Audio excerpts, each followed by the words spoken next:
नमस्कार दोस्तों, स्वागत है आपका साइट फॉर वर्ल्ड के ऑफिशियल लर्निंग प्लेटफॉर्म पर, जहां स्टूडेंट्स और जॉब सीकर्स के लिए करियर, टेक्नोलॉजी और प्लेसमेंट से जुड़ी इंडस्ट्री ओरिएंटेड और प्रैक्टिकल नॉलेज दी जाती है। अगर आप अपनी स्किल्स को नेक्स्ट लेवल तक ले जाना चाहते हैं तो आप बिल्कुल सही जगह पर आए हो। चलिए शुरू करते हैं आज का इम्पोर्टेंट सेशन। आपने घंटों मेहनत की और फिर बस एक क्लिक सेव और बस हमारा काम हो गया महफूज। लेकिन क्या कभी सोचा है कि उस एक छोटे से क्लिक के पीछे असल में होता क्या है? ये कोई जादू नहीं है, बल्कि इंजीनियरिंग की एक हैरान कर देने वाली पूरी यात्रा। हमें लगता है कि ये काम तो पलक झपकते ही हो गया, लेकिन सच कहूं तो ये एक इल्यूजन है।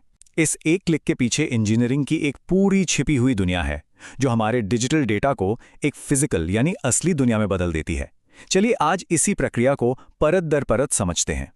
हमारी इस यात्रा का पहला पड़ाव है फाइल सिस्टम।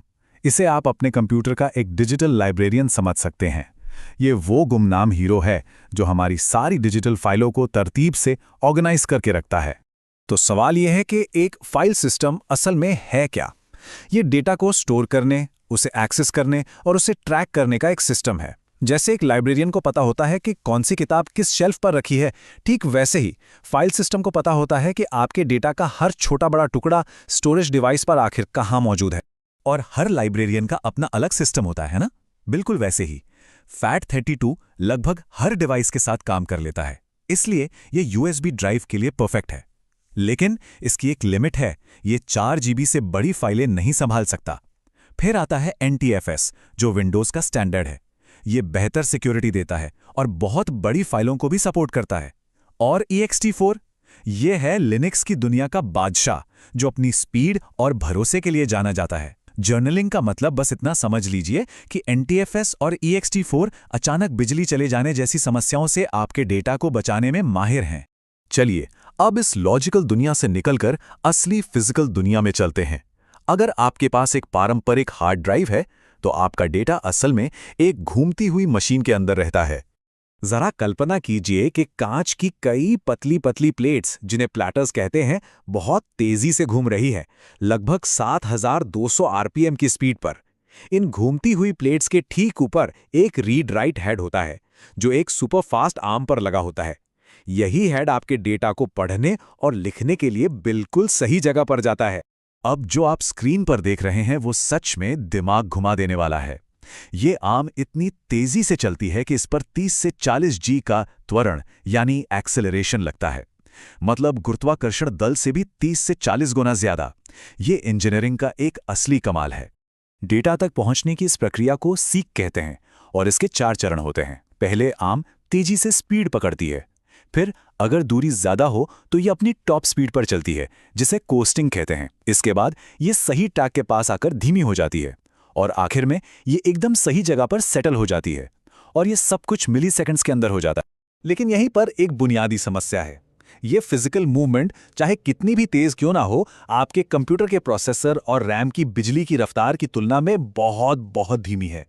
ये एक तरह से सुपर फास्ट हाईवे पर एक ट्रैफिक जैम जैसा है, जो पूरे सिस्टम को धीमा कर सकता है। और समय के साथ साथ इस फिजिकल डिस्क पर एक और समस्या पैदा होती है, फ्रैगमेंटेशन। सीधे शब्दों में कहें तो डेटा का बिखर जाना। ये एक ऐसी गड़बड़ी है जो इस्तेमाल के साथ अपने आप ही होती है। देखिए, जब आपकी डिस्क नई होती है तो फाइलें बड़े करीने से एक साथ लगातार ब्लॉक्स में स्टोर होती हैं। इससे डेटा पढ़ना तेज और आसान होता है, क्योंकि हेड को बस एक ही जगह जाना होता है। लेकिन जैसे ही आप कोई फाइल डिलीट करते हैं तो वो अपनी जगह पर एक खाली गैप छोड़ जाती है।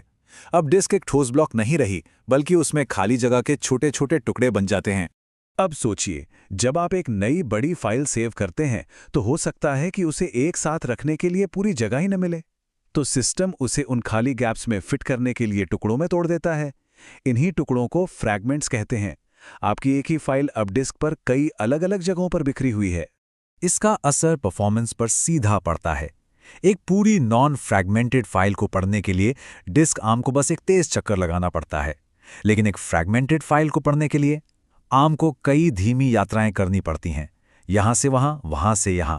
और इसी वजह से आपका कंप्यूटर धीमा महसूस होता है। तो हम इस फिजिकल स्लोडाउन और फ्रैगमेंटेशन की समस्या से कैसे निपटते हैं? इसका जवाब एक गुप्त हथियार में छिपा है और उसका नाम है डिस्क कैश। ये सवाल आपके मन में भी आया होगा। अगर डिस्क इतनी मैकेनिकल और धीमी है तो हमारे कंप्यूटर्स अक्सर इतने तेज क्यों महसूस होते हैं? इसका कारण यह है कि हमारा सिस्टम बहुत ज्यादा चालाक है। इस तेजी का राज है डिस्क कैश। ये आपके कंप्यूटर की रैम का एक छोटा लेकिन सुपर फास्ट हिस्सा है जो एक बफर की तरह काम करता है। ये उस डेटा को अपने पास रखता है जिसका इस्तेमाल आप बार बार करते हैं ताकि सिस्टम को हर बार धीमी डिस्क का इंतजार न करना पड़े। ये एक शेफ के तैयारी स्टेशन जैसा है जहां सबसे जरूरी सामग्री पहले से ही हाथ के पास रखी होती है। डेटा लिखने के लिए कैश के दो मुख्य तरीके हैं। राइट थ्रू कैश, ये सेफ है पर थोड़ा धीमा। इसमें डेटा एक ही समय में कैश और डिस्क दोनों पर लिखा जाता है। वहीं राइट बैक कैश तेज है पर थोड़ा जोखिम भरा। इसमें डेटा पहले सिर्फ तेज कैश में लिखा जाता है और डिस्क को बाद में फुर्सत में अपडेट किया जाता है। अगर इस बीच बिजली चली गई तो वो डेटा खो सकता है। ये साधारण सा चार्ट दिखाता है कि कैशिंग से परफॉर्मेंस पर कितना बड़ा फर्क पड़ता है। डिस्क से डेटा एक्सेस करने में ज्यादा समय लगता है, जबकि कैश से ये लगभग तुरंत इंस्टेंटली हो जाता है। यही वो जादू है जिसकी वजह से आधुनिक कंप्यूटर इतने रिस्पॉन्सिव महसूस होते हैं। चलिए अब इन सभी आइडियाज को एक साथ रखकर आज की डेटा स्टोरेज की दुनिया को समझते हैं। आज के दौर की एक सबसे जरूरी बात याद रखिए। अगर आप एक सॉलिड स्टेट ड्राइव यानी एसएसडी इस्तेमाल करते हैं तो जान लें कि ये पारंपरिक हार्ड ड्राइव से बिल्कुल अलग हैं। इनमें कोई घूमने वाला हिस्सा नहीं होता, इसलिए फ्रैगमेंटेशन की समस्या भी असल में नहीं होती। तो इन्हें कभी डीफ्रैगमेंट ना करें। ऐसा करने से आप बेवजह इनकी उम्र कम कर रहे हैं, फायदा कुछ नहीं होगा। तो देखा आपने, एक साधारण सेव क्लिक से शुरू हुई हमारी यात्रा हमें हार्डवेयर और सॉफ्टवेयर की एक कितनी जटिल दुनिया में ले गई। जैसे जैसे हमारा डेटा बढ़ता जा रहा है और स्टोरेज तकनीकें बदल रही हैं, क्या आपको लगता है कि फाइल का ये कॉन्सेप्ट ही बदल जाएगा? शायद भविष्य की फाइल कोई एक चीज ना होकर क्लाउड में फैला हुआ डेटा का एक निरंतर प्रवाह हो। आप क्या सोचते हैं? जो भी हो, ये अदृश्य तकनीक हमारे डिजिटल जीवन की नींव। तो हमारे चैनल को सब्सक्राइब कीजिए और वीडियो को अपने दोस्तों के साथ शेयर जरूर कीजिए। कमेंट सेक्शन में अपना डाउट या नेक्स्ट टॉपिक लिखना मत भूलिएगा।